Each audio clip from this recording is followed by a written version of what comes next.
Hi అండి, అందరికీ నమస్కారం. Welcome to my channel Souji thoughts. ఈరోజు కార్తీక పురాణం 24వ అధ్యాయం విందాం రండి. అంబరీషుని ద్వాదశి వ్రతము. అత్రి మహాముని మరలా అగస్త్యంతో, ఓ కుంభ సంభవ, కార్తీక వ్రత ప్రభావము ఎంత విచారించినను ఎంత వినినను తనివి తీరదు. నాకు తెలిసినంత వరకు వివరింతును, ఆలకింపుము. గంగా, గోదావరి మొదలగు నదులలో స్నానం చేసినందువలనను, సూర్యచంద్ర గ్రహణ సమయములందు స్నానాదులొనరించినను ఎంత ఫలము కలుగునో, శ్రీమన్నారాయణ్ణి నిజతత్వమును తెలిపేడి కార్తీక వ్రతమందు శుద్ధ ద్వాదశి నాడు భక్తి శ్రద్ధలతో దానధర్మములు చేయువారికిను అంత ఫలమే కలుగును. ఆ ద్వాదశి నాడు చేసిన సత్కార్య ఫలము ఇతర దినములలో చేసిన ఫలము కంటే 1000 రెట్లు అధికము కాగలదు. ఆ ద్వాదశి వ్రతం చేయు విధానమెట్లో చెప్పెదను వినుము. కార్తీక శుద్ధ దశమి రోజున పగటిపూట మాత్రమే భుజించి, ఆ మరునాడు అనగా ఏకాదశి రోజున వ్రతము చేయక శుష్కోపవాసం ఉండి ద్వాదశి గడియలు వచ్చిన తరువాతనే భుజింపవలేను. దీనికొక ఇతిహాసం కలదు, దానిని కూడా వివరించెదను. సావధానుడివై ఆలకింపమని ఇట్లు చెప్పుచున్నాడు. పూర్వం అంబరీషుడను రాజు కలడు. అతడు పరమ భాగవతోత్తముడు, ద్వాదశి వ్రతప్రియుడు. అంబరీషుడు ప్రతి ద్వాదశి నాడు తప్పకుండా వ్రతం చేయుచుండేవాడు. ఒక ద్వాదశి నాడు ద్వాదశి గడియలు స్వల్పంగా ఉండెను. అందుచే ఆ రోజు పెందలకాడనే వ్రతంను ముగించి బ్రాహ్మణ సమారాధన చేయదలిచి సిద్ధంగా ఉండెను. అదే సమయమున కచ్చటకు కోప స్వభావుడకు దుర్వాసుడు వచ్చెను. అంబరీషుడు ఆ మునిని గౌరవించి, ద్వాదశి గడియల్లో పారాయణ చేయవలేనుగాన తొందరగా స్నానమునకేగి రమ్మనమని కోరెను. దుర్వాసుడందుల అంగీకరించి సమీపమున గల నదికి స్నానమునకై వెడలెను. అంబరీషుడు ఎంతసేపు వేచియున్నను దుర్వాసుడు రాలేదు. ద్వాదశి గడియలు దాటిపోవుచున్నవి. అందుచేత అంబరీషుడు తనలో తానిట్లను కొనెను. ఇంటికొచ్చిన దుర్వాసుని భోజనమునకు రమ్మంటిని. ఆ ముని నదికి స్నానమునకు వెళ్ళి ఎంతవరకు రాలేదు. బ్రాహ్మణులకు ఆతిథ్యమిత్తునని మాటిచ్చి భోజనం పెట్టకపోవటం మహాపాపం.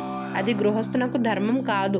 ఆయన వచ్చే వరకు ఆగిన ద్వాదశి గడియలు దాటిపోవును, వ్రతభంగం అగును.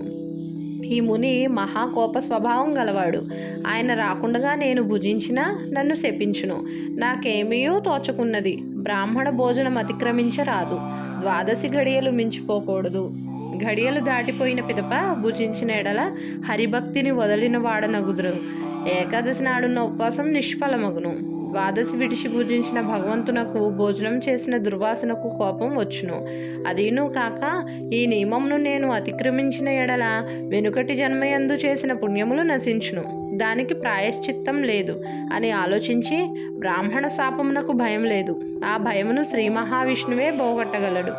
కావున నేను ద్వాదశి గడియల్లో భోజనం చేయుటయే ఉత్తమం.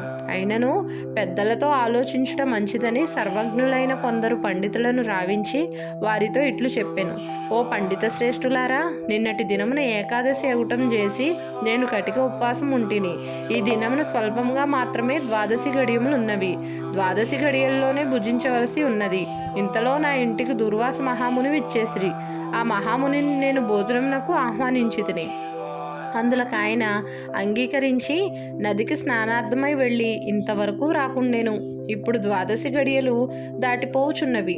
బ్రాహ్మణ్ణి వదిలి ద్వాదశి గడియల్లో భుజింపవచ్చునా, లేక వ్రతభంగమును సమ్మతించి ముని వచ్చే వరకు వేచి ఉండవలెనా? ఈ రెండింట్లో ఏది ముఖ్యమైనదో తెలుపవలసినదని కోరెను.